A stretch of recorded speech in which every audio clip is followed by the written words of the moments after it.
Happy Saturday, Saints fans. Welcome into another edition of Saints Now by Chat Sports. The black and gold play football tomorrow, and we have some major news that could have a huge impact on the NFL preseason. Spencer Rattler has been named the starter. We have an injury on Chris Olave, and then we're just going to kind of talk about the preseason. So I encourage you to stick around through this video. Got a lot of information to share and a lot of opinions that I want to get across. And first things first, let's talk about Spencer Rattler. Kellen Moore announced after practice yesterday that Rattler will be getting the start versus the Los Angeles Chargers in preseason week 1. And before I kind of get into this, before I give you my thoughts on what I think Spencer Rattler needs to do and what Tyler Shough needs to do, I want to encourage you to subscribe to the channel. We're actually going live tomorrow for the entire game. We're going to have a fun pregame show, an hour-long tailgate. We're going to be live during the entirety of the game, quick little post-game show. And then actually, I have a gender reveal for one of my best friends, and it's my girlfriend's birthday tomorrow. So very busy day, but it all starts with Saints football. So Kellen Moore, like we said, named Spencer Rattler as the starter for the preseason week 1 game against the Chargers. I think this is a huge, huge opportunity for the second-year quarterback. In his rookie season, we did see some flashes in the preseason. If you remember, actually, in preseason week 1, he didn't get the start, but he finished the game and led the Saints down the field, got Charlie Smith on the field in position to kick a game-winning field goal, and, it went through, and the Saints ended up beating the Cardinals in preseason week 1. I know, it's preseason, but then, remember, we saw Spencer Rattler decent amount last year whenever there was injuries to Derek Carr, and we did not really get to see the full picture, in my opinion, of what Spencer Rattler was capable of doing. Obviously, he had a really, really crappy hand dealt to him. Lots of injuries on the offensive line, lots of injuries in skill position players. Defense was getting absolutely decimated, bad coaching staff, fired head coach. I mean, there was just a lot of problems last year. And so I think for Spencer Rattler, this is a really, really good opportunity for him to build that confidence, continue to grow and develop, and to show off what he's learned in year 1 versus year 2. And, we often hear that second-year step, and Kellen Moore has been very, very adamant on that second-year step and wanting to see Spencer Rattler take that year 2 jump. And I think that we can see Spencer Rattler do that. In my personal opinion, I think he has the tools to be a successful quarterback. He has a really, really good arm. He has mobility. Of course, the size isn't really anything insane, but I do think that this is a really talented thrower of the football. And for a team right now that just doesn't really have an answer at the quarterback position, you got to see what you have internally, and then you can make decisions elsewhere. And obviously the Saints drafted Tyler Shough 40th overall. There is an expectation there for Tyler Shough to potentially be that guy. But Spencer Rattler, from everything I've seen, everything I've heard, all my sources, all the reports that I've been able to gather, it seems like he is winning the quarterback battle right now at training camp. And as of where we're at in terms of where we're at in the summer leading up to week 1, Spencer Rattler seems to be the QB1, Tyler Shough QB2, Jake Haener QB3. Rattler, he really can continue to separate himself as the QB1, show off the leadership, show off the ability to manage the huddle, show off the ability to lead this new offense called by Kellen Moore.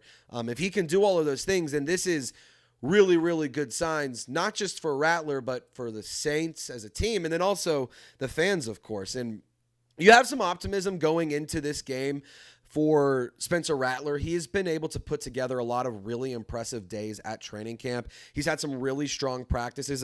He's coming off some really impressive days. In fact, most recently, he's probably coming off of his best day yet. Multiple touchdowns, I should say. Not a lot of interceptions, not a lot of mistakes made. He was protecting the football, leading the offense well. Again, this is based off of what I've seen in reports, what I've seen in terms of my sources and whatnot. And it is okay that Tyler Shough isn't winning that quarterback battle. I want to make sure I emphasize that, because although it is a really big opportunity for Spencer Rattler, this is also another opportunity for Tyler Shough to show that he can be a gamer. When the lights are on and it's time to go, can he deliver? Can he step up to the plate and make it happen? It's okay that he hasn't gotten 100% ready. Like, Tyler Shough's a rookie. Yes, he's 25 years old. Yes, he's older. Yes, he's spent so much time in college football, but he doesn't have a lot of reps. And for Tyler Shough, he has skills, but he needs somebody to hone those skills and lead them in a direction that can lead to good football. And for me, I think Kellen Moore can be capable of doing that. He's been known to appeal to the strengths of the rosters that he coaches. And so I do think that there is some upside for Tyler Shough, and I do think that there is a potential for him to be the guy. But right now, it feels like it's Spencer Rattler. So, in my opinion, and this is not at all changed, honestly, since Tyler Shough's been drafted. Spencer Rattler needs to start week 1. He needs to start the first few weeks, barring anything crazy, whether it's good or bad. You know, I think that's where you really make a decision on what to do next. If it's good, obviously you don't take the hot hand off the table. You feed the hot hand. You keep Spencer Rattler in. If he's leading this offense in a very high level, of course you're going to keep him on the field. But if Tyler Shough starts lighting it up at practice and Spencer Rattler's been really struggling in games, then maybe after that Bills game you start thinking and you start reconsidering things and you start considering the possibility of throwing Tyler Shough into the mix. All in all, I will say, for the quarterback battle, I think this makes total sense. I'm really not surprised that this is how it's gone. But Spencer Rattler starting week 1. I want to hear from you guys. Do you expect him to have a good week? Do you expect him to put on a really good showing with the starting offense, at least all of the players who will be playing? We don't know everyone who isn't starting totally yet. We know Alvin Kamara is not playing. Devin Neal more than likely not playing. Chris Olave, injury update coming up next. He's probably not playing.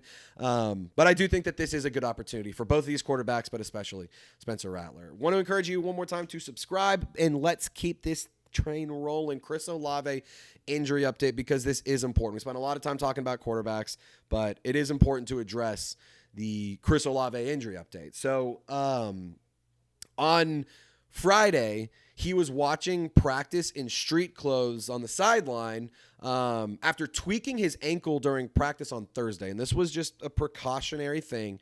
So for Chris Olave, obviously he's dealt with a lot of injuries over his very short NFL career, a bunch of those being concussions and head injuries, which cannot be taken lightly.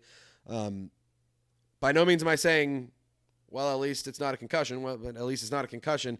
It's supposed to be minor. And the reason we're kind of being lighthearted about this is because it's supposed to be a minor injury. Kellen Moore and multiple other sources have said that it is not a big deal. He is expected to be day-to-day.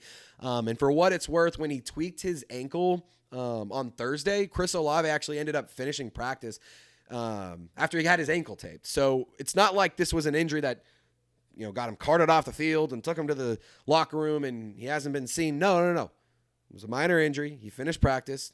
They just kept him out on Friday as a precautionary move. And now we have to see what happens if he plays on Sunday. He was on his feet the entirety of practice on Friday, so that's a good sign.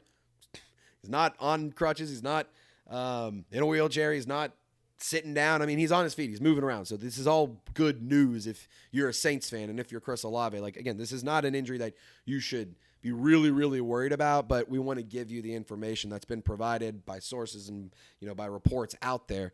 In terms of whether or not he'll play, I doubt he plays just because of how impactful of a player he is expected to be during the regular season. You also should consider the injury history in the past. I don't think you really need to see a ton from Chris Olave. Give him some reps, maybe a little bit during the preseason to get him comfortable in this new scheme and in this new offense, but I really don't think you need to see a ton from him. More importantly, in the wide receiver room, you need to see, the 4, 5, 6 battle between, the Kevin Austin Juniors, Cedric Wilson, Donovan Peoples-Jones, Mason Tipton, Bub Means. You got to see who kind of separates themselves in that area more than is Chris Olave the guy. Of course, he's the guy. He can catch the ball really well. Very good route runner, very fast. So I'm not really totally worried about it. And for what it's worth, this guy is still a playmaker through and through. Even when he was not practicing and he was on the sideline, he still caught a pass on a throwaway or on a ball that went out of bounds. Chris Olave still caught a ball. It's kind of wild. So even when he's not on the field, he's still making plays. So shout out to number 12. That's pretty impressive to say the least. Other notable injury update, Devin Neal. He is still out due to that hamstring injury. Again, that is a week-to-week injury. So we should not expect him to be ready to roll for this preseason matchup, although I am really excited to watch him take the field. Very, very productive player for the Kansas Jayhawks. Really want to see him have an impact on the Saints offense because I do think that there is an impact to be had, and I think that he can be an extremely productive player, and I thought he was a massive steal in the 6th round. 3 straight seasons of over 1,000 yards, back-to-back seasons with 16 touchdowns on the ground, underrated pass catcher, very solid run blocker as well. So all in all, that's the information. That's the news. That's what we got for you here on today's video. If there's anything else that happens notable, we're going to provide some content for you, whether it's a short, whether it's a video, whether we go live. Saints Now by Chat Sports has you covered. We are the one-stop shop for New Orleans Saints fans and real fans only. So be sure to subscribe. Tune in tomorrow to the watch party if you haven't joined before. They are absolutely fun. We're going to be giving away some fun stuff, having some drinks, talking ball, and watching the black and gold take the field in the new era of New Orleans Saints football. So Who Dat Nation, I appreciate you guys for rocking and rolling with us in today's at-home edition of Saints Now by Chat Sports.